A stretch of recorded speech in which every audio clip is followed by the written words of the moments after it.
لا حول ولا قوة إلا بالله العلي العظيم. أعوذ بالله من الشيطان الرجيم. بسم الله الرحمن الرحيم. الحمد لله الذي جعل الحمد مفتاحا للذكر والسبب للمزيد من فضله ودليلا على آلائه وعظمته، ثم الصلاة والسلام على حبيبه وخيرته حافظ سره ومبلغ رسالاته سيدنا ونبينا أبي القاسم مصطفى محمد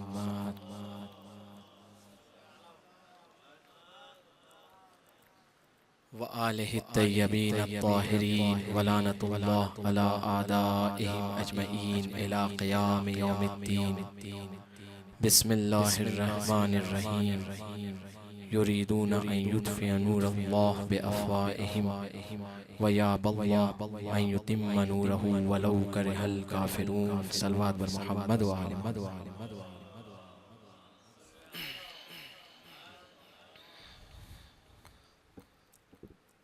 عزیزان محترم، سامعین معزز و مکرم، بزرگان ذوی الاحترام، خداوند متعال اپنی آفاقی کتاب میں اور اس آیت میں اور ایسی تمام سلسلہ آیات کے اندر فرماتا ہے کہ جو لوگ اللہ کے نور کو خاموش کرنا چاہتے ہیں، بجھانا چاہتے ہیں، لیطفئوا نور اللہ بافواہہم، اپنی باتوں کے ذریعے، اپنے اعمال کے ذریعے، اپنے حرکات و سکنات کے ذریعے، اپنی بے ثمرہ کوششوں کے ذریعے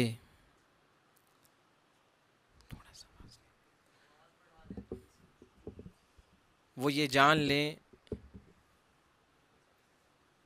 کہ خدا اپنے نور کو مکمل کرنے والا ہے.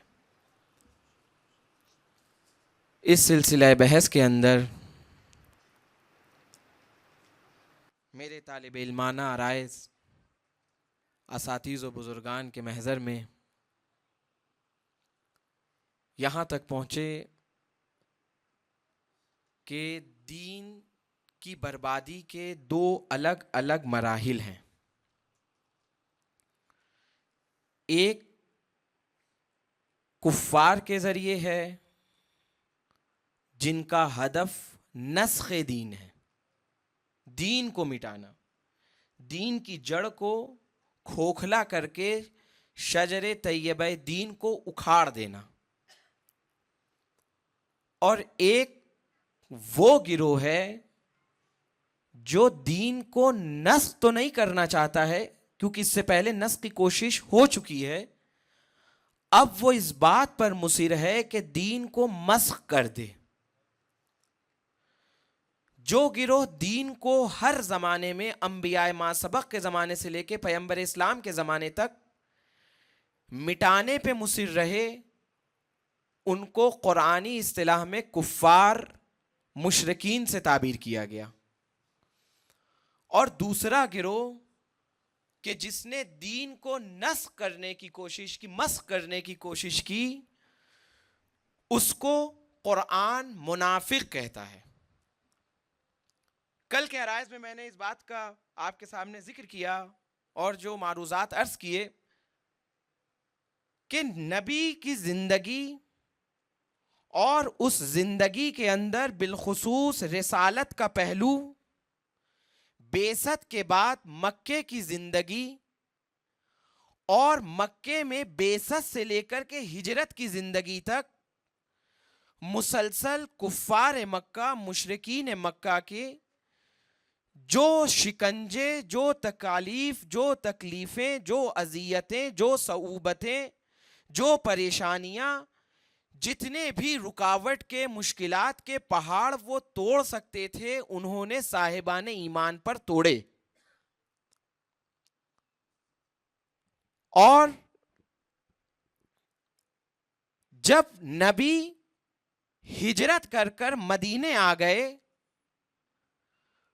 تو وہاں پر نبی کو اور مسلمانوں کو ایک دوسرے انداز سے پریشرائز کرنا شروع کر دیا گیا.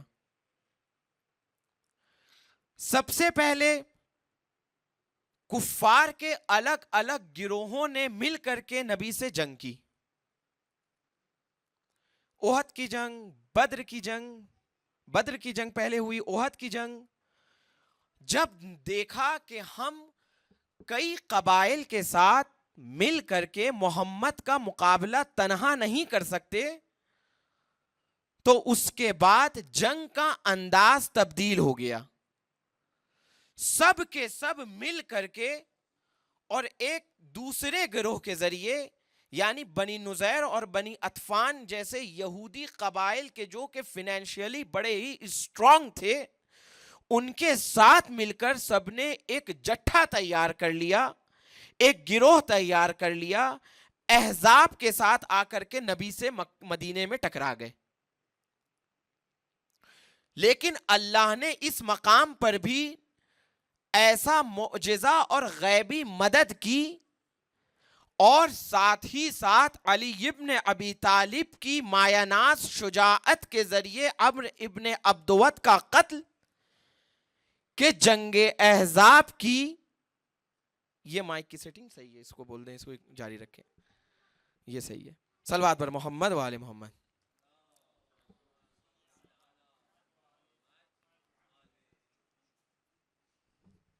کہ ایک چشمگیر فتح دنیا نے دیکھی اسلام کی. اب اس کے بعد کا مرحلہ یہ ہے کہ 5 ہجری میں رسول اسلام نے جنگ خندق سر کی. اس کے بعد 6 ہجری میں رسول اسلام مکے کو نکل گئے. ٹھیک، رسول کا مکے جانا 2 سبب سے تھا. پہلا سبب یہ تھا کہ جو مہاجرین مکے سے مدینے ہجرت کر کے آئے ہیں، ان کے جو رشتہ دار مکے میں رہتے ہیں، ان کے لیے ان کا دل تنگ ہو رہا ہے، ان سے وہ ملاقات کر لیں، تھوڑے رابطے بحال ہو جائیں. اور دوسری جانب رسول چاہتے ہیں کہ عمرے کی ادائیگی ہو جائے.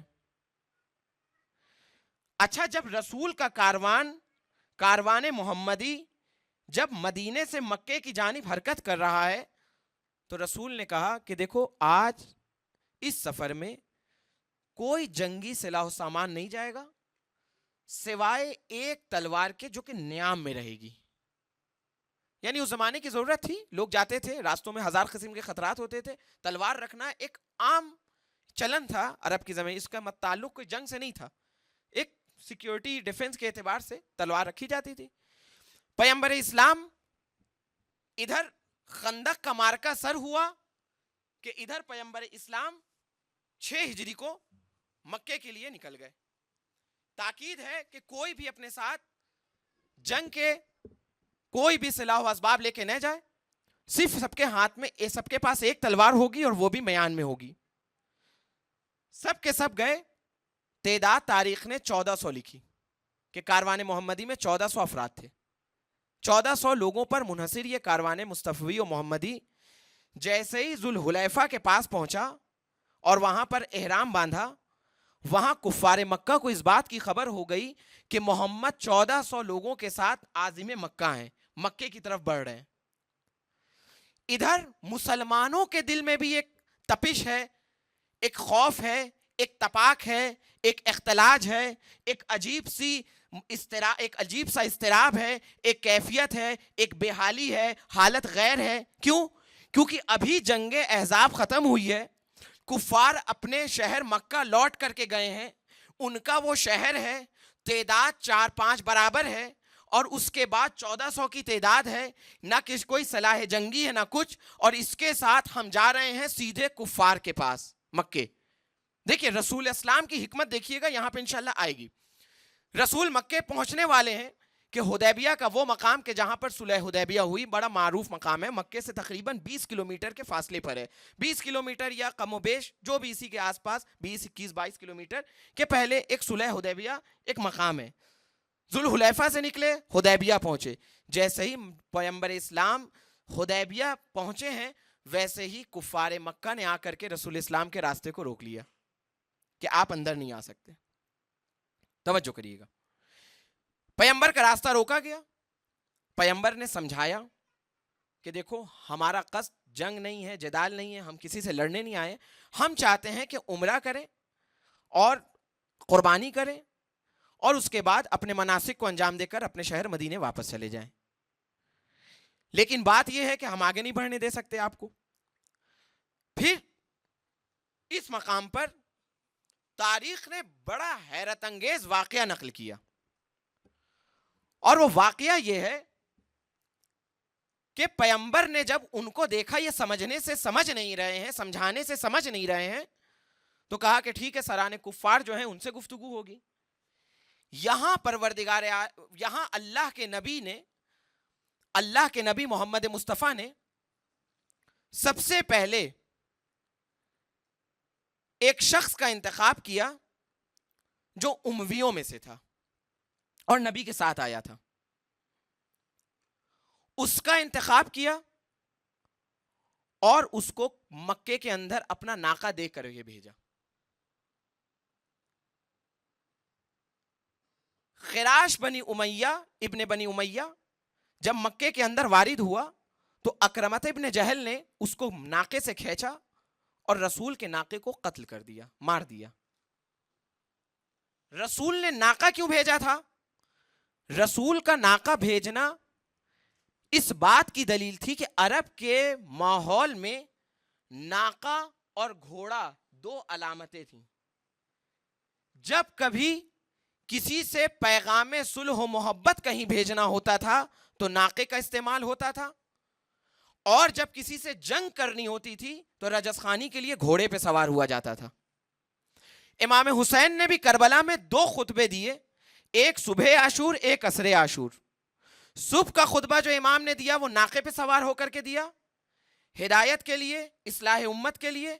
عصر کا جو خطبہ دیا, عصر کا جو امام کا خطاب ہے وہ رجس خانی کی شکل میں ہے, لما تستحلون الدمی, کہ تم میرے خون کو حلال کیوں کر رہے ہو. اور اس کے بعد کا امام کا جو بیان ہے وہ کس پہ ہے؟ گھوڑے پہ سوار ہے. تو پیغمبر اسلام نے اپنے ناقہ دے کر کے خراش بن امیہ کو مکے میں بھیجا. خراش بن امیہ کو باہر نکال دیا گیا, رسول کا ناقہ قتل ہوا, خراش واپس آ گئے. دیکھیے یہاں پر رسول کا انتخاب دیکھیے گا. ابھی خندق کے میدان میں امیر المومنین نے عمرو ابن عبدود کا قتل کیا. بدر امیر المومنین کی جافشانیوں سے سر ہوا. احد میں امیر المومنین کے سر پہ فتح کا صحرا بندھا. تو رسول اس جگہ پر بھی علی کو بھیج سکتے تھے. یہ وہی مکہ ہے نا کہ جہاں کل نبی جب ہجرت کیے تو علی کو اپنے بستر پر لٹا کر کے آئے, اور آج جب علی کی شجاعت کا ڈنکا بج چکا ہے, آج جب علی کی شجاعت کا سکہ جم چکا ہے, آج جب علی کی شجاعت زباں زدے خاص و عام ایسے ہو چکی ہے کہ اپنے مقتولین کو علی کے طرف نسبت دینا کہ ہمارے اجداد کو, ہمارے باپ کو, ہمارے مقتول کو علی نے قتل کیا ہے, اس بات کو عرب اپنے لیے فخر سمجھ رہا ہے. جب علی کی شجاعت کا ڈنکا پٹ چکا ہے تب اس وقت رسول علی کو مکے نہیں بھیج رہے. اب اگر علی کو رسول مکے بھیجیں گے تو کوئی ایسا نہیں ہے کہ جو علی کے گریبان پہ ہاتھ ڈال سکے, کسی میں اتنی جرت نہیں ہے. لیکن رسول کا حکمت محمدی کا انتخاب دیکھنے کی ضرورت ہے کہ کہاں کس کو استعمال کرنا ہے. رسول جنگ کے لیے آئے نہیں ہیں, رسول صلح و مصالحت کے لیے آئے ہیں, مناسک کی ادائیگی کے لیے آئے ہیں. خراش ابن امیہ کو بھیجا, اس کے بعد رسول نے کس کا انتخاب کیا؟ انتخاب دیکھیے رسول کا کیا ہے. رسول نے اس کے بعد عمر ابن خطاب سے کہا کہ تم جاؤ. عمر ابن خطاب سے کہا تم جاؤ. کل ایک بات آئی تھی نا کہ رسول کے فرمان پر عمل کرنے کے لیے دل گردے کا مضبوط ہونا ضروری ہے. جیسے ہی عمر ابن خطاب سے کہا کہ اب تم جاؤ, یہ جتنی بھی آرائز ہیں یہ تاریخ کے معتبر اور مادری منابعوں کے اندر تحریر اسٹیٹمنٹ کے ساتھ ہیں. رسول نے عمر ابن خطاب سے کہا تم جاؤ. یہ ڈر گئے اور ڈرنے کے بعد کہا یا رسول اللہ, میرا کوئی جاننے والا یا بڑا خاندان و عشیرہ مکے میں نہیں ہے, بہتر یہ ہوگا کہ آپ عثمان کو میری جگہ بھیج دیں. ٹھیک, آپ عثمان کو میری جگہ بھیج دیں. رسول اسلام نے عثمان سے کہا. عثمان سوار ہوئے اپنے مرکب پر, مکے کے اندر داخل ہوئے. اب جیسے ہی عثمان مکے میں داخل ہوئے ویسے ہی آبان بن سعید نے آ کر کے فوراً عثمان کے مرکب پہ وہ سوار ہو گیا. کیوں؟ کیونکہ جب خراش ابن امیہ آیا تھا تو اکرمت ابن ابی جہل نے اس کے اوپر حملہ کیا تھا, رسول کے ناقے کو قتل کیا تھا.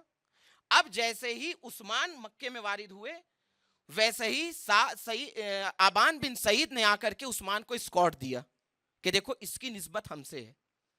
رسول کس کو بھیج رہے کفار کے سامنے؟ رسول نہ خود گئے نہ علی کو بھیجا, بلکہ رسول نے ان کو بھیجا کہ جن کے ریشے منافقین اور کفار اور کافروں کے درمیان قوی ہیں. رسول کا انتخاب یہ بتا رہا ہے کہ یہاں صاحبان ایمان کی ضرورت نہیں ہے, ان کی ضرورت ہے کہ جن کے ریشے نفاق اور کفاروں کے درمیان اس قبیلے میں مضبوط ہیں. اور جیسے ہی عثمان داخل ہوئے ویسے ہی جو ہے ابان بن سعید نے آ کر کے عثمان کو اسکارٹ دیا. تاریخ کہتی ہے کہ عثمان 3 دن تک مکے میں رہے اور رسول باہر مکے سے حدیبیہ کے مقام پر پورے 1400 افراد کے ساتھ, جو کاروان محمدی ہے اور اس میں کچھ مستورات بھی ہیں, ناموس بھی ہیں, ان کے ساتھ منتظر رہے. اب عثمان کا مکے میں ہونا اور رسول کا مکے سے باہر ہونا, اس نے مسلمانوں کی کیفیت کو غیر کر دیا. اب یہیں پر ایک بیعت ہے, بیعت رضوان, جس کا انشاءاللہ ذکر سورہ فتح کی آیات کے ذیل میں کل کروں گا, کیونکہ سورہ فتح کی آیات فتح مکہ, رسول کا یہ عمرہ اور بالخصوص فتحا قریبا مغانما کثیرا, جنگ خیبر کو ایڈریس کرتی ہے. ادھر مسلمانوں کے دل میں اضطراب ہو گیا, بے چینی ہو گئی. 3 دن بعد عثمان واپس آئے. میں اپنے عرائض کو بہت جلدی, کیونکہ مجلس میں وقت بہت جلدی گزرتا ہے, عثمان 3 دن بعد واپس آئے. اب جو عثمان واپس آئے, عثمان نے کہا کہ یا رسول اللہ, مکے کی پوزیشن یہ ہے کہ مکہ چاہتا ہے کہ آپ کے ساتھ صلح کر لے. توجہ کریے گا. ولا تہنوا ولا تحزنوا انتم العالون ان کنتم مومنین. گھبراؤ مت, شکست اور ذلت کو قبول مت کرو, اگر تم مومن ہو تو تمہاری بالادستی رہے گی. اچھا دیکھیں یہاں پر صلح کی پیشکش کون کر رہا ہے؟ اچھا, مکے نے 2 طرح کی کوشش کی ہے.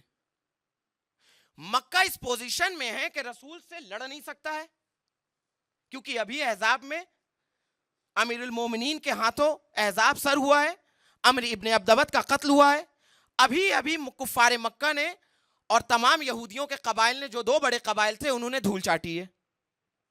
مکہ اس پوزیشن میں نہیں ہے کہ چشم بچشم تن بتن محمد اور محمد کے کاروان سے خصوصاً علی ابن ابی طالب کا مقابلہ کر سکے.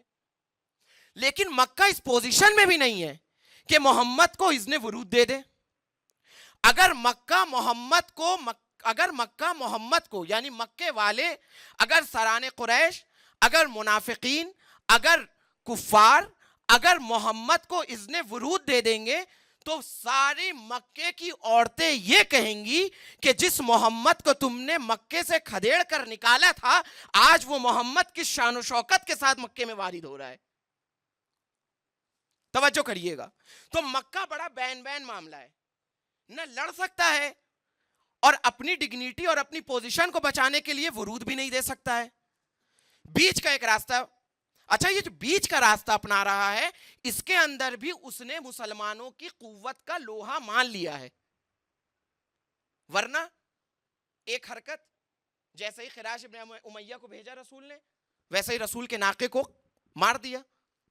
رسول کے ناقے کو مارنے کا مطلب یہ ہے کہ ہم دل سے محمد کے سامنے تسلیم نہیں ہیں. آج اگر ہمارے بالوں پر ہو جائیں, اگر آج ہماری قوت ہو جائے, اگر آج ہمارے واپس پوزیشن مضبوط ہو جائے تو ہم اسی لہجہ محمد سے دوبارہ نبردآزما ہیں. یعنی ہم کو محمد سے کوئی دلی رابطہ یا کوئی دلچسپی نہیں ہے, لیکن ہماری پوزیشن بڑی خستہ ہے. ٹھیک. اچھا, رسول مکے گئے کیوں تھے, اس کو سمجھیے. اساتذ بزرگان کا مجمع ہے, میں اپنے بھائیوں کے لیے تمام رائے کو عرض کر رہا ہوں. مکے جانا رسول کا بڑا ہی حکمت آمیز قدم ہے. کیوں گئے؟ ابھی آپ نے جنگ احزاب لڑی, اور جب اس جنگ احزاب میں بنی قریظہ نے خیانت کی تو پیغمبر اسلام نے, جیسے ہی روایات کے جملے ہیں یہ عیناً مت حرف بحرف روایت ہے, جیسے ہی رسول نے اپنی زرہ اتارنی چاہی, جبریل نے آ کر کے کہا یا رسول اللہ, یعنی ایک سمبولک بات ہے, ورنہ فرشتوں کو ان چیزوں کی ضرورت نہیں ہے, یعنی ایک نماد ہے یہ کہ یا رسول اللہ ابھی تو فرشتوں نے بھی اپنی زراؤں کو نہیں اتارا ہے. تو رسول نے کہا کیا ہوا؟ کہا بنی قریظہ سے بدلہ لینا ہے خیانت کا. امیر المومنین کو حکم دیا کہ ظہر کی نماز ہم نے یہاں پڑھی ہے, عصر کی نماز بنی قریظہ کے قبیلے میں پڑھنی ہے. امیر المومنین چلے, جیسے ہی بنی قریظہ کے پاس پہنچے, امیر المومنین سے یہ روایت ہے کہ میں نے ایک آواز سنی. اب وہ آواز بنی قریظہ کی تھی یا حاطف غیبی تھی نہیں معلوم, لیکن اس آواز میں علی کی شجاعت اور مزدہ فتح تھا. جیسے ہی امیر المومنین آئے, بنی قریظہ کے قلعے کا دروازہ کھلا, بنی قریظہ کو معلوم تھا علی آئے ہیں, قاتل عمرو ابن عبدود آیا ہے, سب کے سب سرنڈر ہو گئے. انہوں نے کہا ہم کو بات کرنی ہے. کہا چلو نبی کے پاس. کہا نہیں, ہم سعد بن عبادہ کے ہم اپنا حکم سعد بن عبادہ کو بنائیں گے. تاریخ ہے کہ نبی کا مکہ موومنٹ کیوں ہے, نبی مکے کیوں گئے, اس کے پیچھے کی یہ بات ہے. جیسے ہی بنی قریظہ میں نبی نے علی کو بھیجا اور یہ ساری گفتگو ہوئی, اور اس کے بعد سعد بن عبادہ کو جو ہے انہوں نے اپنا حکم بنایا. اگر رسول کو اپنا حکم بناتے تو خدا کی قسم رسول تمام بنی قریظہ کے جوانوں کو بخش دیتے, بہت زیادہ کرتے تو دربدر کر دیتے. انہوں نے اپنی موت کو خود دعوت دیا, اپنی موت کو خود گلے لگائے. کیسے؟ ہم سعد بن عبادہ کو بنائیں گے حکم. اب سعد بن عبادہ کون ہے کہ جن کے گھٹنے میں تیر ہے اور اسی جنگ میں شہید ہوئے. انہوں نے دعا کی کہ یا رسول اللہ مکے سے رسول کو نکالا گیا ہے, اگر یہ جنگ کفار و قریش سے نبی کو اذیت دینے والوں سے آخری جنگ ہے تو میرے اسی زخم کو میری شہادت کا ذریعہ بنا دے. اسی جنگ کی وجہ سے, اسی شہادت کی وجہ سے, اسی زخم کی وجہ سے شہید ہو گئے. لیکن ان کو حکم بنایا بنی قریظہ نے. اب جو حکم بنایا تو انہوں نے کہا کہ جتنے جوان ہیں وہ سب قتل کیے جائیں گے. نبی پہ اعتماد نہیں کیا, کسی تیسرے پہ اعتماد کیا, علی پر اعتماد نہیں کیا, جن کے پاس شفقت کا رحمت کا پہلو زیادہ تھا ان پر اعتماد نہیں کیا. انہوں نے توریت کے حساب سے مسئلہ سنا دیا. آج بھی اگر کسی جگہ پر ایسی جنگ ہو کہ جہاں ملک ایک ملک سے لڑ رہا ہو, ایک اسٹیٹ سے لڑ رہا ہو, ایک حکومت سے لڑ رہی ہو, اور اگر ایسی پوزیشن میں اس زمانے میں بھی اگر کوئی خیانت کرے تو اس کی سزا قتل ہے. فوراً اس کو دار پہ چڑھا دیا جاتا ہے, اس کو اعدام کر دیا جاتا ہے. اس میں کوئی برائی نہیں ہے, کیونکہ جو اسٹینڈ بنی قریظہ نے لیا تھا اس میں مسلمانوں کے جوان مرتے. یہ تو رسول کی حکمت تھی کہ رسول مسلمانوں کو بچا لے گئے. اب جب قریظہ کے پاس پہنچے تو قریظہ نے اپنا حکم ان کو بنایا. اب اس ماجرے کے بعد یہودیوں کا موومنٹ بڑھ چکا تھا. کفار بیٹھنے والے نہیں تھے. تھوڑی ہی دور پر مدینے سے ایک بستی تھی کہ جس کے اندر بہت سارے قلعے بنے تھے, جس میں بہت بڑا ایک یہودیوں کا قبیلہ آباد تھا جسے کہتے ہیں قبیلہ قینقاع. بنی نذیر, بنی عطفان اور جو قریظہ کے لوگ ہیں ان سب کی ساتھ ہو چکی تھی, اور یہودیوں کا موومنٹ تیز ہو چکا تھا. کیوں نبی فوراً احزاب کا مارکا سر کرنے کے بعد فوراً اٹھ کے مکے گئے؟ نبی کا مکہ آنا اس بات کی دلیل تھی کہ اس سے پہلے کہ یہودی اپنے اقدامات اور اپنے موومنٹ کو تیز کریں, ہم جا کر کے مکے کو مینج کر لیں. ہم جا کر کے مکے کو مینج کریں. کیوں؟ کیونکہ ان کے پاس بھی عمرو ابن عبدود جیسے 2-3 پہلوان تھے, خود اس میں سے ایک مرحب تھا، ایک حارث تھا، یہ بڑی رینک کے پہلوان تھے عرب کے اس زمانے میں بھی، قینقاع کے پاس. یعنی یہودیوں کا موومنٹ تیز ہو گیا. اب جو یہودیوں کا موومنٹ تیز ہو گیا، ادھر ابھی مکہ چوٹ کھا کے بیٹھا ہے. قبل اس کے کہ یہ سب کے سب دوبارہ مل کر دوبارہ تہاجم کریں، دوبارہ آ کر پلٹوار کریں، اس سے پہلے ضرورت ہے کہ مکے کو جا کر مینج کر لیا جائے. توجہ کریے گا، یہاں پر آئے، مکے کو انہوں نے مینج کیا. کیا کہا؟ مکے نے کہا کہ ہم صلح کریں گے. اب صلح کا جیسے ہی نام آیا، تاریخ کہتی ہے کہ جس کو سب سے زیادہ غصہ آتا تھا، جس کو سب سے زیادہ غصہ آتا تھا میدان جنگ کے علاوہ، ٹھیک، احد کا میدان چھوڑ کر بھاگے. عمرو ابن عبدود آیا تو کان پہ جوں تک نہ رینگی، مگر جہاں جنگ کا مورد نہ ہو وہاں سب سے زیادہ تیش میں آ جاتے تھے. اچھا، جنگ کہاں، صلح کہاں ہو رہی ہے؟ نبی نے صلح کی پیشکش تو نہیں کی، کفار نے نبی کی قوت کا لوہا مان کر خود صلح کی پیشکش کی ہے. اور نبی ہے رحمت للعالمین، کافۃ للمسلمین. نبی نے صلح کی پیشکش قبول کر لی. اب صلح نامہ کیا لکھا گیا، کس کے ہاتھوں لکھا گیا، اور یہ سارے عرائض جو ہے میں بات کی گفتگو میں انشاءاللہ عرض کروں گا.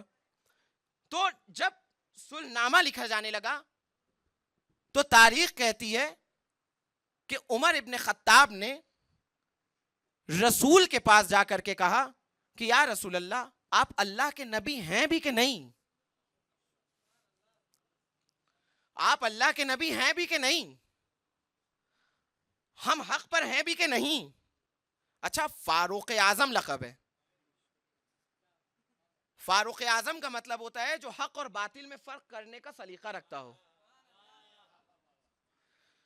جو نبی اور عاصیوں کے درمیان فرق نہیں کر سک رہا ہے، جو ایمان اور کفر میں محمد جیسی آیت کو سامنے دیکھ کر فرق نہیں کر پا رہا ہے.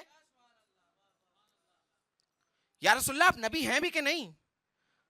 آیا ہم حق پر ہیں کہ نہیں؟ تمام مورخین نے یہ بات لکھی ہے کہ عمر کا یہ اقدام اس وجہ سے تھا کہ ہم دین میں سستی نہ کریں.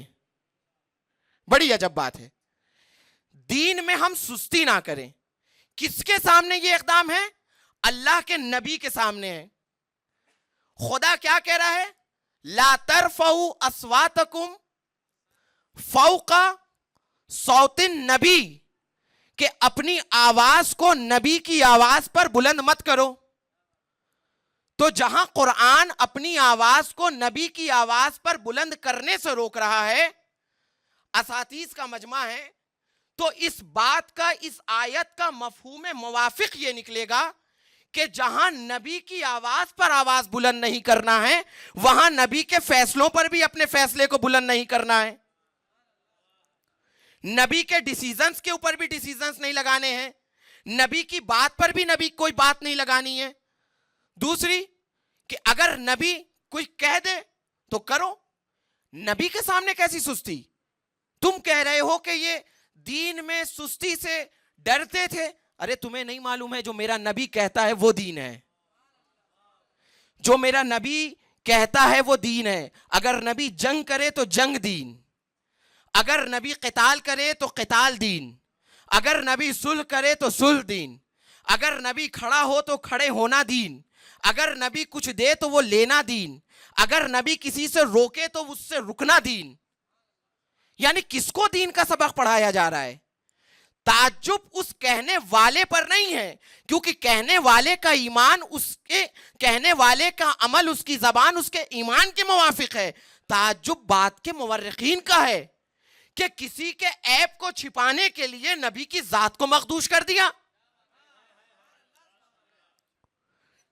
نبی یعنی دین میں سستی کر رہے ہیں. یہ تاریخ کے جملے ہیں، تاریخ البدایہ والنہایہ، تاریخ المغازی، تاریخ سبل الہدی والرشاد، تاریخ تبری، تاریخ معجم، تاریخ خلدون، ان تمام اور اس کے علاوہ بیشترین منابوں کے اندر متن و متن یہ چیزیں ہیں. اس کے بعد یہ ناراض ہو گئے. اب دیکھیے یہاں پر آج سے منافقت کا پہلو دیکھنا ہے نا. اب دیکھیے، بہرحال یہ صلح نامہ لکھا گیا. اب جو یہ صلح لکھا گیا اور یہ صلح ہوئی, صلح کیسے ہوا, کن کنڈیشنز پہ ہوا, فتح کی بھی قسمیں ہیں, فتح مبین ہے, فتح قریب ہے, فتح مطلق ہے, نصرت ہے, کہیں پر جو ہے اللہ نے فتح کا لفظ استعمال کیا ہے, کہیں نصر کا لفظ استعمال کیا ہے. ان ساری چیزوں کو انشاءاللہ کل کے عرائض میں جنگ خیبر کے ساتھ ذکر کروں گا. آج صرف فتح مکہ کو سینٹرلائز کرتے ہوئے, مرکزی نقطہ بناتے ہوئے اپنے عرائض کو اساتذہ اور دوستان اور بزرگان کے محضر میں عرض کرنے کی کوشش کر رہا ہوں. صلوات پڑھیں محمد و آل محمد.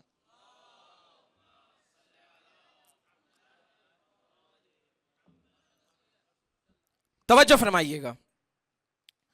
تو جب سہیل بن عامر کے ساتھ رسول نے صلح نامہ لکھا تو اس وقت بہت سے ایسے با ایمان تھے جو مکے میں رہ رہے تھے. توجہ کریے گا, بہت سے ایسے با ایمان تھے, مومنین تھے جو اسلام لا چکے تھے, مکے میں محبوس تھے. اس میں سے ایک تھا ابو جندل. بہت سے دوڑ کر رسول کی طرف بڑھے, ہاتھوں میں ہتھکڑیاں لیے اور پیروں میں بیڑیاں پہنے. ابو جندل بھی رسول کے پاس آ گیا. ابو جندل کا باپ سہیل تھا جو رسول سے کیا کر رہا تھا, صلح نامہ لکھ رہا تھا رسول کے سامنے بیٹھ کر. ابو جندل جیسے ہی رسول کے پاس پہنچے, اس کے باپ نے, ابو جندل کے باپ نے, سہیل نے ابو جندل کے منہ پر ایک ایسی ضرب لگائی کہ ابو جندل جو ہے ذرا زخمی ہو گیا. رسول کو بڑی یہ بات گرا گزری. اب اس کے بعد یہ پورا صلح نامہ لکھا گیا اور اس کے بعد یہ ساری چیزیں ہوئیں. اس کے بعد ابو جندل نے رسول سے کہا, یا رسول اللہ مجھے بھی آپ اپنے ساتھ لے کر چلیے, ہمیں بھی آپ کے ساتھ جانا ہے. جیسے ہی اس نے رسول کے ساتھ جانے کی رسول سے گوہار کی, ویسے ہی سہیل نے رسول سے کہا, دیکھو محمد, ہمارے درمیان ایک پیس ٹریٹی سائن ہوئی ہے, ہمارے درمیان ایک ایگریمنٹ سائن ہوا ہے, اور ان ایگریمنٹ میں یہ ہے کہ تم ہمارے لوگوں کو لے نہیں جا سکتے ہو, ہم تمہاروں کو واپس کرنے پر جو ہے وہ مجبور نہیں ہے, چاہیں تو واپس کریں چاہے تو واپس نہ کریں. ان تمام چیزوں کے درمیان میں اجازت نہیں دیتا کہ میں اس کے ساتھ جاؤں. تاریخ کے جملے ہیں, مغازی کہتا ہے کہ اس مقام پر رسول نے کہا ابو جندل سے, ابو جندل کون ہے کہ جس نے رسول کے ساتھ زندگی نہیں گزاری ہے, جس نے رسول کو مدینے میں درک نہیں کیا ہے, صرف ایمان قلب میں ہے ابو جندل کے, لیکن اللہ کے نبی کی بات پر اعتماد کا درجہ یہ ہے, ایمان کے اس درجے پر فائز ہے کہ اللہ کے نبی نے کہہ دیا کہ ابو جندل واپس چلے جاؤ, تو ابو جندل واپس جانے لگے. ٹھیک, آنکھوں سے اشک جاری ہے, ابو جندل واپس جا رہے ہیں, ساتھ ساتھ ابن خطاب بھی چل رہے ہیں. تاریخ کے جملے ہیں یہ, ساتھ ساتھ اچھا جنگ رسول کیسے کریں؟ رسول مکے سے ہیں 20 کلومیٹر کے فاصلے پر. مکہ جتنے لوگ رسول کے ساتھ آئے ہیں اس سے 5 سے 6 گنا آبادی رکھتا ہے. مکے میں جو ہے ہتھیار کے کارخانے ہیں, مکہ جو ہے اپنی پوری پوزیشن پہ ہے. یعنی اگر رسول اذن جہاد دے بھی دیتے تو اس جنگ میں جہاں خندق کھودی گئی, جہاں مدینہ تھا, وہاں تو مسلمانوں کے قدم اکھڑ گئے. اگر رسول جنگ کر بھی لیتے, اگر کسی ایک کہنے والے پہ کہ یا رسول اللہ ہم صلح نہیں کریں گے, ہمیں تو جنگ کرنا ہے, یعنی جو ہر جنگ میں بھاگا وہ کفار کے گڑھ میں آ کر کے کہہ رہا ہے کہ نہیں ہمیں جنگ کرنا ہے. اور رسول اعتماد بھی نہیں کر سکتے کیونکہ رسول نے پہلے ہی اپنا ناقہ بھیج دیا ہے. رسول نے پہلے ہی صلح کے لیے, کیونکہ رسول مکے کو مینج کرنے آئے ہیں نا, رسول کا ٹارگٹ تو خیبر ہے. رسول کو خیبر سر کرنے کے لیے پہلے مکے کو مینج کرنا ہے. ادھر مکے کو لاک کرنا کیوں ضروری ہے کہ اگر مکہ غلطی سے بھی اگر قینقاع کے ساتھ ہوا اور بعد میں جیسے عمرو ابن عبدود قتل ہوا ویسے اگر ہم نے خیبر کو شکست دے دی تو مکے کو یہ باور کرانا ہے کہ تم پھر بدعہدی کے حکم میں آؤ گے. اگر تم بدعہدی کے حکم میں آؤ گے تو پھر تمہاری جان کو امان نہیں ہے. لیکن اگر رسول ان کو مینج نہ کرتے اور وہ دوبارہ جا کر قینقاع سے مل جاتے اور قینقاع شکست بھی کھا لیتا تب بھی یہ معافی مانگ کے نکل جاتے. یعنی کیسا تیرا مسلس بن رہا ہے. تو رسول کو مکے کو مینج کرنا تھا. رسول مکے کو یہ باور کرانا چاہتے تھے کہ دیکھو اگر قینقاع ہارا اور تم کود کر کے قینقاع آئے تو پھر سمجھو کہ تم پہ جو حد جاری ہوگی وہ بدعہدی کی ہوگی. صلوات پر محمد و آل محمد. میں بہت جلدی چند عرائض کو عرض کروں گا اب اس کے بعد. عزیزان محترم، رسول نے کیا کیا؟ صلح کر لی. اب جو رسول نے صلح کی اور ابو جندل واپس جانے لگے تو ابن خطاب رسول کے ساتھ ساتھ ابو جندل کے ساتھ ساتھ جا رہا ہے. ابن خطاب نے کہا کہ یہ مشرکین اور خصوصاً تیرا باپ جو مشرکین کا سردار ہے، اس کا خون دم الکلاب میں سے ہے. یعنی ایک نجس جانور کی تشبیہ دیتے ہوئے اس کو اکسایا اور اس کے بعد تلوار کے مٹھے کو ابو جندل کی طرف ایسے کر کر کے بڑھایا کہ یہ میری تلوار لے. اچھا، نبی نے کیا کہا؟ ابو جندل واپس چلے جاؤ. نبی کیا چاہ رہے ہیں؟ کہ فتح کفار مکہ سے صلح ہو جائے. نبی کیا چاہ رہے ہیں؟ کہ کوئی جنگ نہ ہو. کیوں؟ کیونکہ نبی کا تو مقصد مکہ ہے ہی نہیں نا. نبی نے مکے کے ساتھ جو کرنا تھا وہ تو ہو چکا ہے اور مکہ بھی اس پوزیشن میں نہیں ہے. تبھی مکے نے سامنے سے صلح کی پیشکش کی ہے. لیکن صرف ایک وہ شخص ہے کہ جو بار بار جنگ کی آگ بھڑکانا چاہ رہا ہے. توجہ کریے گا. اس نے ابو جندل کو تلوار کا مٹھا مارتے ہوئے کہا اپنے باپ کو قتل کر دے. یعنی یہاں پر دیکھیے، ایک وہ کہ جو نبی کے ساتھ مدینے سے آیا اور آ کر نبوت پہ شک کر بیٹھا، ایک ایمان کا درجہ یہ ہے. ایک وہ ہے کہ جو محبوس ہے مکے میں اور ایمان لا چکا ہے. اس کے ایمان کا درجہ یہ ہے کہ اگر رسول نے کہہ دیا کہ واپس جانا ہے تو جانا ہے، چاہے اب زندگی دوبارہ محمد مصطفیٰ کو دیکھنے کا موقع دے یا نہ دے، لیکن میرے نبی نے کہا ہے تو ہم کو واپس جانا ہے. مغازی نے لکھا کہ رسول ابن خطاب کے اس عمل کو رسول نے اس طرح سے کہا کہ میں تمہارا کروں کیا؟ میں تمہارا کیا کروں؟ آپ سوچئے وہاں پہ اگر مار دیتا وہ تو کیا ہوتا؟ پورا مکہ ٹوٹ کے آ جاتا. کس کو مارنے کی بات ہو رہی ہے؟ جس کو پورے مکے نے اپنا سردار بنا کے بھیجا ہے کہ نبی سے جا کر کے صلحنامہ لکھ کے لاؤ. اتنے مرکزی نقطے اور مرکزی فیگر اور شخصیت کو مارنے کی بات ہو رہی ہے. نبی صلح کرنا چاہ رہے ہیں، یہ جنگ کرنا چاہ رہے ہیں. بہرحال جنگ نہیں ہوئی. اب اس کے بعد سے جب یہ ساری چیزیں ہو گئی تو یہ آئے ابو بکر کے پاس اور کہا کہ میں نبی کی ایمان رسالت پہ مجھے شک ہوتا ہے اور یہ ہوتا ہے وہ ہوتا ہے. ابو بکر نے کہا کہ دیکھو، اللہ جو ہے اپنے نبی کو سرفراز رکھے گا. یہ ابو بکر کے جملے ہیں کہ اللہ جو ہے اپنے نبی کی حمایت کرے گا اور یہ کرے گا وہ کرے گا. اچھا، کتنی وہ جہاں بیٹھے وہاں پہ یہی بات، یعنی ماحول کو بھڑکانا. ہم کیا کہہ رہے ہیں کہ ماحول، دیکھیں منافق بھی دو طرح کے ہوتے ہیں، تین طرح کے ہوتے ہیں بلکہ. ایک وہ کہ جو صحیح ٹائم پر ایمان لے آئے مکے میں. ایک وہ لوگ ہیں جو مدینے میں ایمان لائے. اچھا، نفاق کی بھی کئی قسمیں ہوتی ہیں.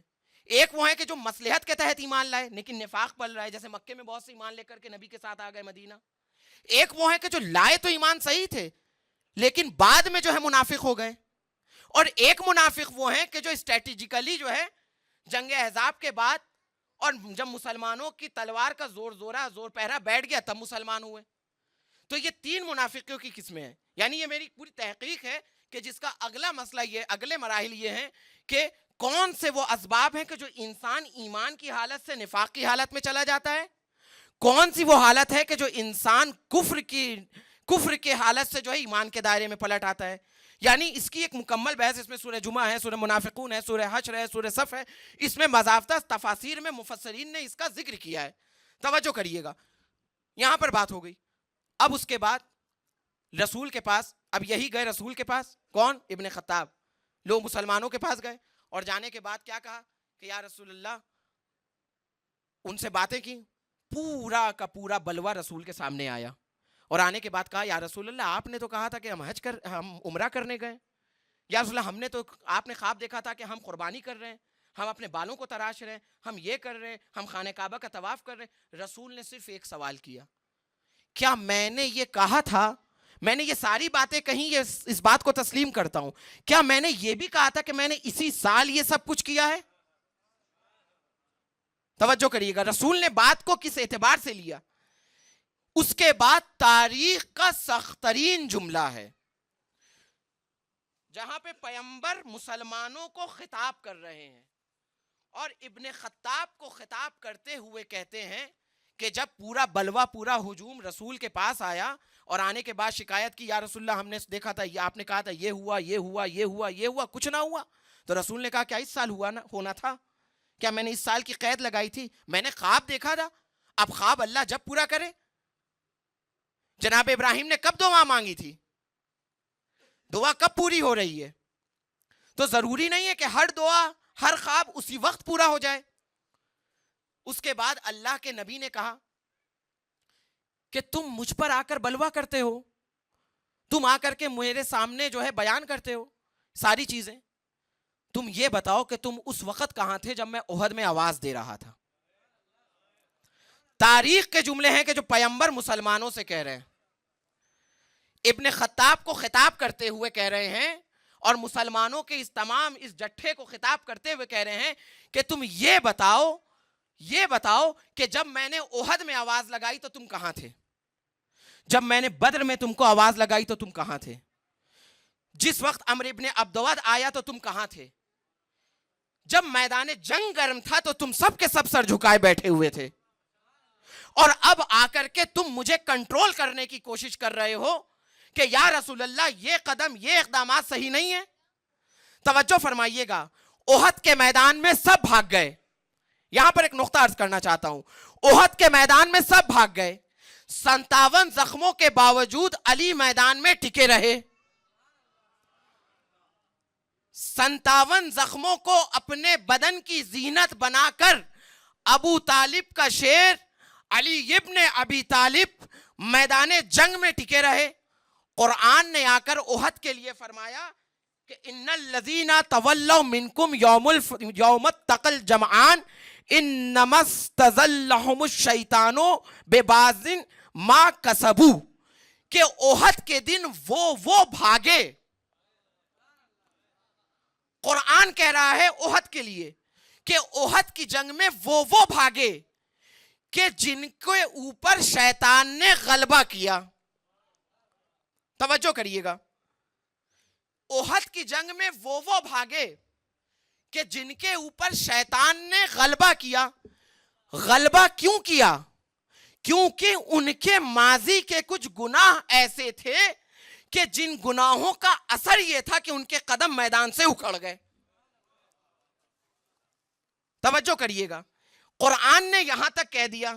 اب اس کے بعد ایک تحلیل سن لیجئے میری، اور وہ یہ ہے کہ میدان جنگ میں، میدان قتال میں، میدان جہاد میں تمام عبادات کے درمیان اگر کوئی عبادت سب سے خوبصورت ہے تو وہ ہے جہاد، ٹھیک، جس کی بہت زیادہ فضیلت ہے، کیونکہ جہاد اتنی آسانی سے ہوتا نہیں ہے، اور جہاں ہوتا ہے وہاں ایمان کی کسوٹی پر ہوتا ہے، اور جو میدان قتال اور جہاد میں ٹک گیا اس کے ایمان کو قرآن اس کے ایمان کی تائید کرتا ہے، اور اگر جو بھاگ گیا اس کی سرزنش کرتا ہے۔ تو میدان، خدا کیا کہہ رہا ہے احد کے سلسلے سے؟ وہ بھاگا کہ جس کے دل پر شیطان کا غلبہ تھا۔ غلبے کی وجہ یہ تھی کہ ماضی کے کچھ گناہ ایسے تھے کہ جن کے اثرات کی بنیاد پر قدم اکھڑے۔ میدان جہاد میں ٹکنا اور قتال کرنا وہ کیا ہے؟ سب سے عظیم عبادت ہے۔ تو اب جو سب سے عظیم عبادت ہے اس کے سامنے اگر گناہ بھی ہوگا تو پھر گناہ بھی اسی کے معیار کا ہوگا۔ توجہ کریے گا، ساتھیز کا مجمع ہے میرے، آپ کی تائید اور اجازت سے، گناہ بھی اسی درجے کا ہوگا جس درجے کی عبادت ہے۔ اور گناہوں میں ایک گناہ ایسا ہے جس کے لیے قرآن کہتا ہے ان الشرک لظلم عظیم، کہ شرک جو ہے وہ عظیم ترین گناہ ہے۔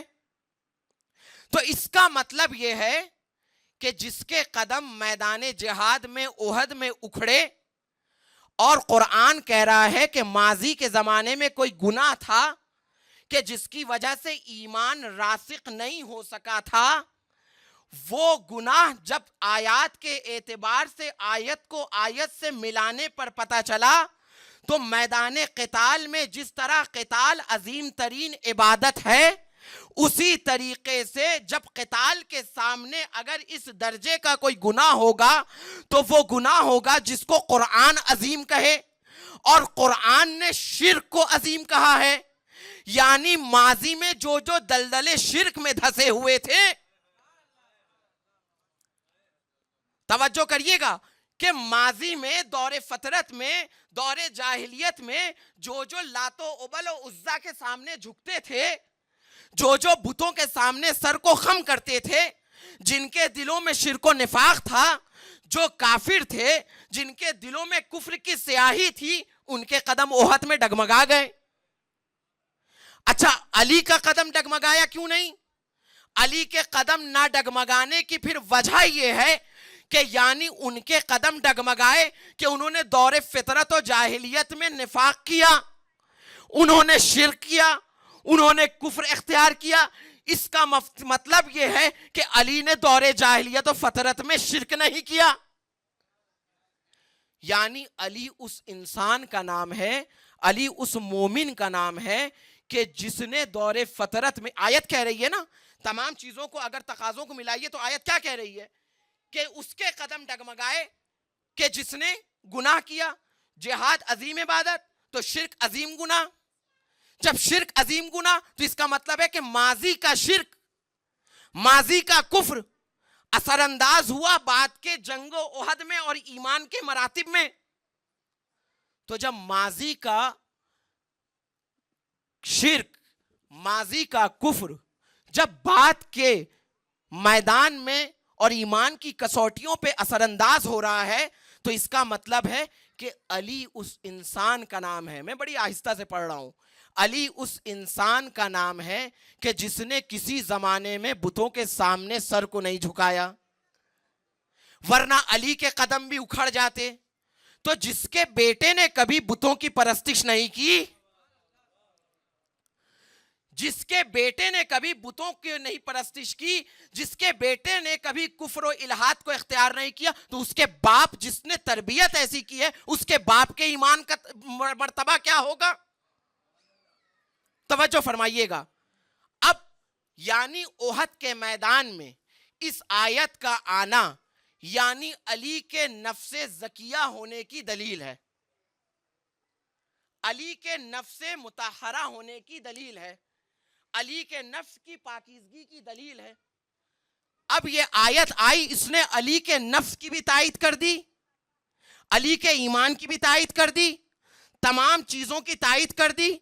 اب جس کی تائید اتنے ڈھکے چھپے انداز میں آیت نے ایک بار کیا، دوسرے مرتبے پر انما یرید اللہ لیذھب عنکم الرجس کے ذریعے اس کو علنی طور سے کر دیا کہ یہ وہ ذات ہیں، یہ وہ نفوس ہیں جن سے رجس دور ہے.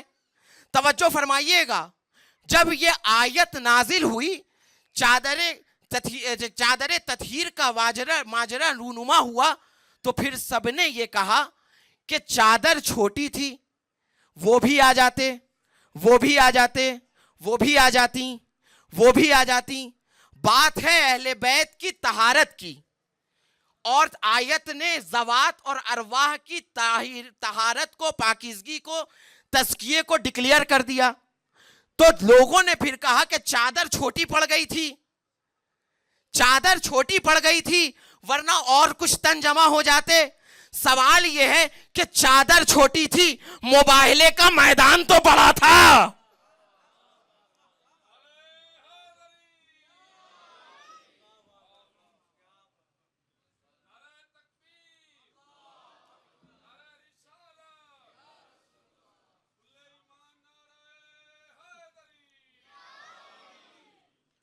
چادر چھوٹی تھی، مباہلے کا میدان تو چھوٹا نہیں تھا. جتنے چہرے چادر تطہیر کے اندر ہیں وہی چہرے مباہلے کے میدان میں دکھے. اس کا مطلب ہے نہ یہاں کسی کی گنجائش نہ وہاں کسی کی گنجائش. اگر چادر تطہیر میں کسی کی گنجائش ہوتی بھی ہے تو اتاذن لی ان ادخل معکم تحتل کے ساتھ تو وہ جبریل ہوتا ہے. اگر چادر تطہیر میں کوئی چھٹا ہوتا بھی ہے تو وہ جبریل ہوتا ہے. اب میں اسی جگہ سے انشاءاللہ کل ایک جناب فاطمہ زہرا کے علم، ان کی ذات، عالم پہ ان کے تصرف اور علی کا ان کا کفو ہونا حدیث قصہ سے یہیں سے شامل کروں، ثابت کرنے کی کوشش کروں گا اپنے طالب علمانہ آرائز کے اندر. عزیزان محترم، صلح ہو گئی، مسلمانوں نے آ کر کہا رسول. اب 2-3 واقعے میں بیان کروں، اور وہ یہ کہ جب یہ تمام ماجرات پورے ہو گئے تو اس کے بعد سبل الہدا والرشاد فی سیرت خیر العباد، ایک معروف ترین اہل سنت کی کتاب ہے، ایک معتبر علمی منابعوں میں سے ہے. اس کے اندر مصری نے اس بات کو نقل کیا ہے کہ جیسے ہی نبی نے ساری بات مکمل کی، نبی نے کہا کہ اپنے اپنے اونٹوں کو اسی جگہ مقام حدیبیہ پہ قربان کر دو، قربانی دے دو. تاریخ کہتی ہے کہ نبی کہتے رہے لیکن مسلمانوں کو اثر تک نہ پڑا. دیکھیے ایمان کے مراتب کیا ہیں. یعنی منافق کون ہے؟ النبی اولا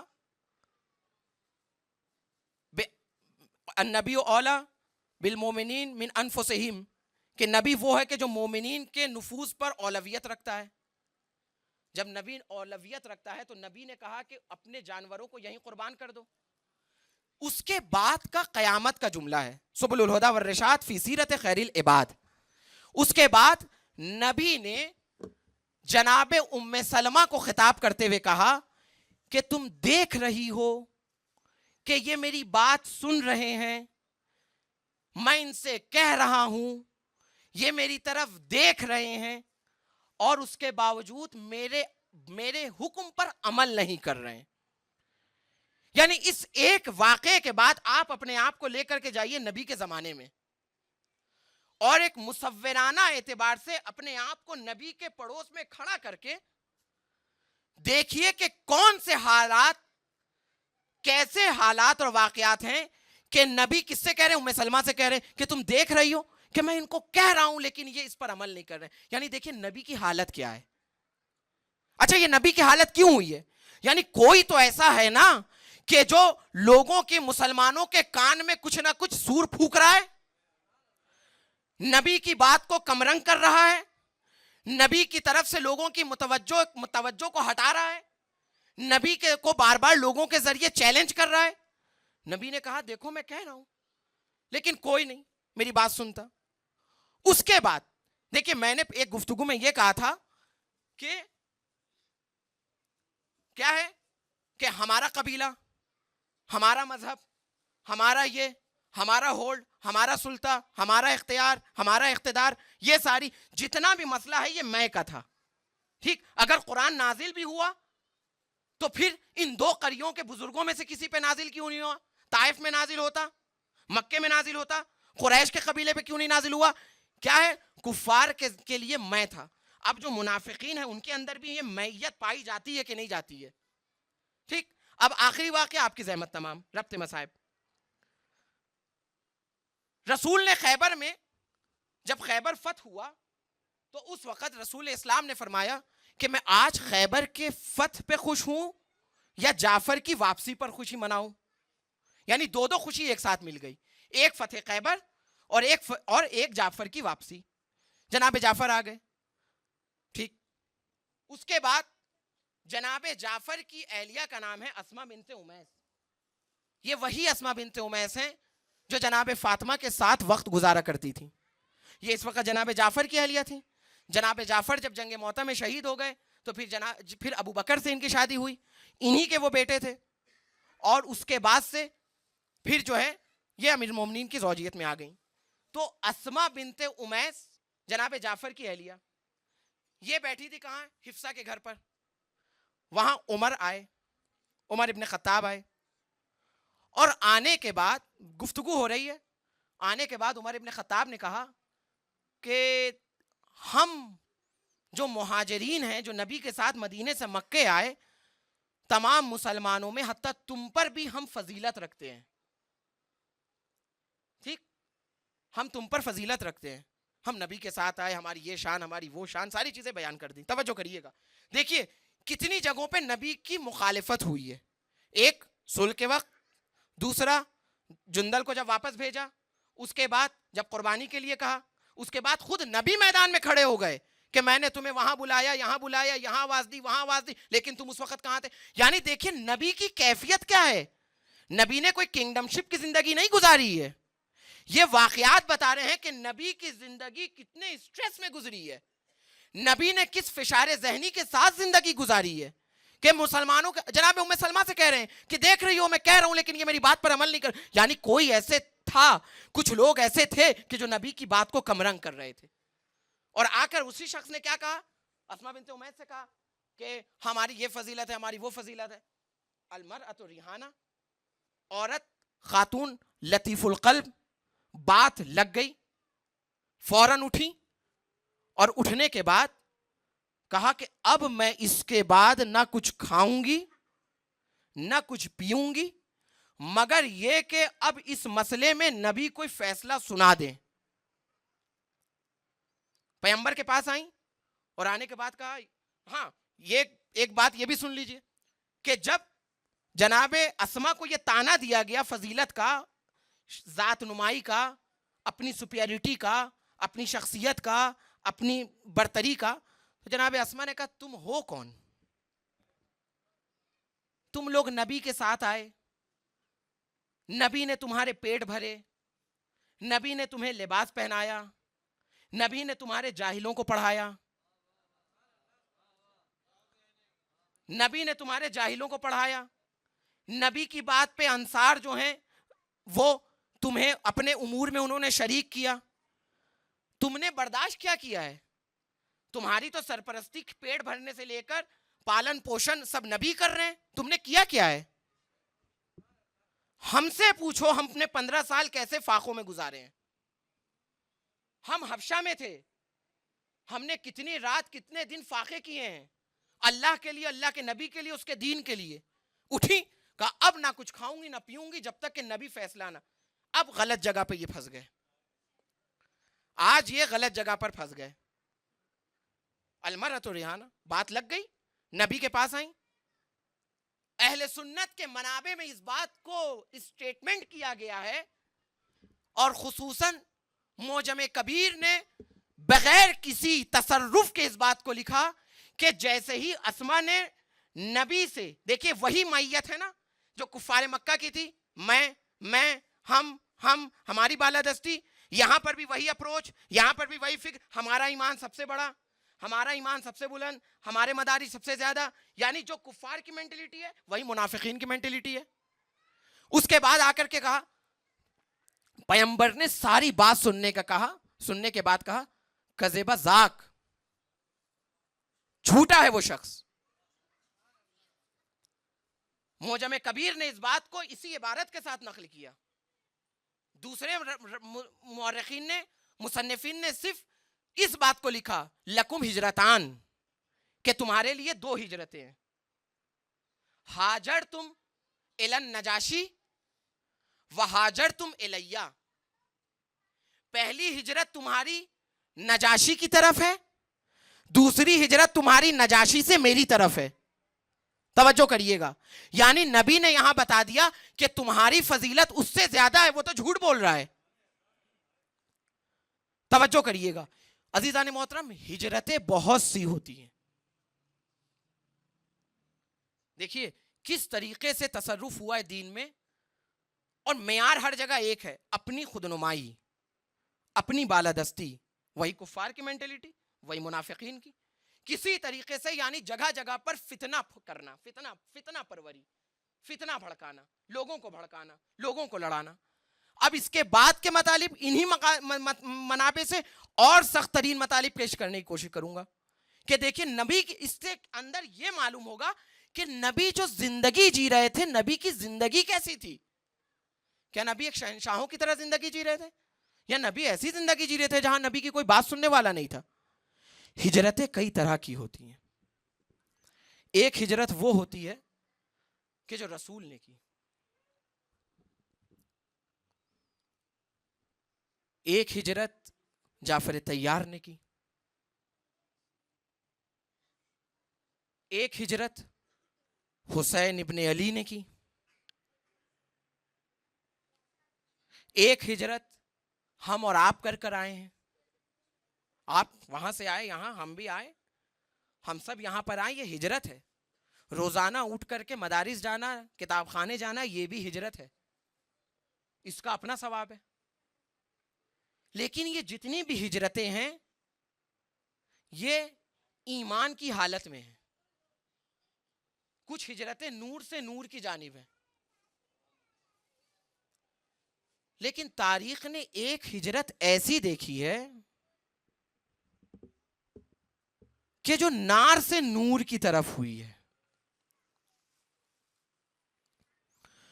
کبھی کبھی ایسا ہوتا ہے کہ صدیوں کا سفر لمحوں میں پورا ہو جاتا ہے,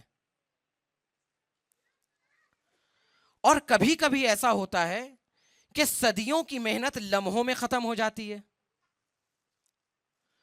کبھی کبھی ایسا ہوتا ہے کہ روح ایک لمحے میں ہزارہ سال کے مدارج و مراتب پر فائز ہو جاتی ہے, اور کبھی کبھی ایسا ہوتا ہے کہ ہزار سال مدارج پر فائز رہنے کے بعد ایک لمحے میں روحی زوال ہو جاتا ہے. جس نے تاریخ کی بڑی تاریخی ہجرت نار سے نور کی طرف کی, اس کا نام ہے حر.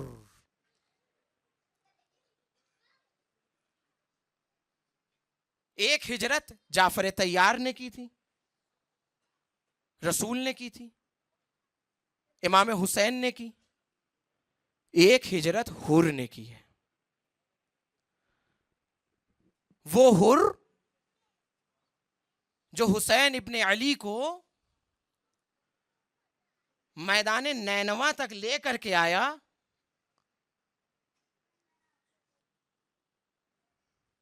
شیر مادر کا اثر جان ہی لے گا تجھ کو, خون طاہر ہے تو پہچان ہی لے گا تجھ کو. حر کا خون پاکیزہ تھا. حر کی ماں نے حلال لقمے کھائے تھے. حر کا خون طیب و طاہر تھا. حر نے جناب فاطمہ کی شان میں کچھ نہیں کہا, بلکہ کہا مولا آپ کی ماں سیدۃ النساء العالمین, اور حر کربلا امام کے ساتھ چلا آیا. اچھا, حر نے ایک نامہ پڑھا ہے, اور وہ نامہ یہ ہے, اگر آج تھوڑا سا دیر ہو جائے تو مجھے معاف کر دیجئے گا. حر نے ایک نامہ پڑھا ہے ابن زیاد کی طرف سے, اور وہ نامہ یہ ہے کہ دیکھ حسین کے سینے کو کچلنا ہے, رضض علی صدر الحسین. اگر تو یہ کام کر سکتا ہے پسر سعد, تو تیری زعامت, تیری قیادت اور تیری سرداری باقی ہے. اور اگر یہ کام تو نہیں کر سکتا ہے تو تمام کا تمام اختیار تامل اختیار میں شمر ذل جوشن کو بنا کر بھیج رہا ہوں, تامل اختیار دے کر. پسر سعد سے حر نے کہا شب عاشور کہ جب بچوں کے بلکنے کی العطش کی صدائیں سنی, اور حر کے بیٹے نے متوجہ کیا بابا خیام حسینی سے مسلسل چھوٹے بچوں کے بلکنے کی, جاں بلب ہونے کی, العطش کی صدائیں بلند ہو رہی ہیں, آوازیں آ رہی ہیں. حر اسی فکر میں تھا. جب سے امام نے حر کے سینے کو, دل کو ٹٹولا ہے, تب سے حر بین بین ہے, کشمکش میں ہے. حر نے پسر سعد سے کہا کہ پسر سعد کیا کوئی راستہ نہیں نکل سکتا کہ حسین ابن علی کے ساتھ صلح کر لی جائے, کم سے کم پانی دے دیا جائے, پانی بھیج دیا جائے. پسر سعد نے کہا دیکھ حر, اگر ایسا کچھ کرنے کی کوشش کی تو یہ جو رسالہ ہے یہ رسالہ چھین لیا جائے گا, تو مار دیا جائے گا, محبوس کر دیا جائے گا, عبید اللہ ابن زیاد کے پاس بھیج دیا جائے گا. حر نے اسی آن یہ فیصلہ کر لیا کہ اب مجھے اس جہنم میں نہیں رہنا ہے. حر نے اپنے ایمان کا تذکرہ اپنے بیٹے سے کیا, اور حر چاہتے ہیں کہ حسین ابن علی کی طرف آئیں. کچھ تاریخیں یہ ہیں کہ حر کے ساتھ حر کا غلام بھی آیا اور کچھ تاریخ کہتی ہیں کہ حر کے ساتھ حر کا بیٹا آیا. حر امام حسین کی طرف بڑھے لیکن انداز یہ ہے کہ حر نے اپنے دونوں ہاتھوں کو بندھوا لیا ہے اور بندھوانے کے بعد ہاتھ پہ قرآن رکھی ہوئی ہے کہ یہ قرآن امام حسین کی بارگاہ میں فرزند بطول اور رسول کی بارگاہ میں میری شفاعت کر رہے گی. یہ قرآن شفاعت کرے گا. امام حسین کو خبر ہوئی کہ کوئی آ رہا ہے. امام جان رہے ہیں کہ کون آ رہا ہے.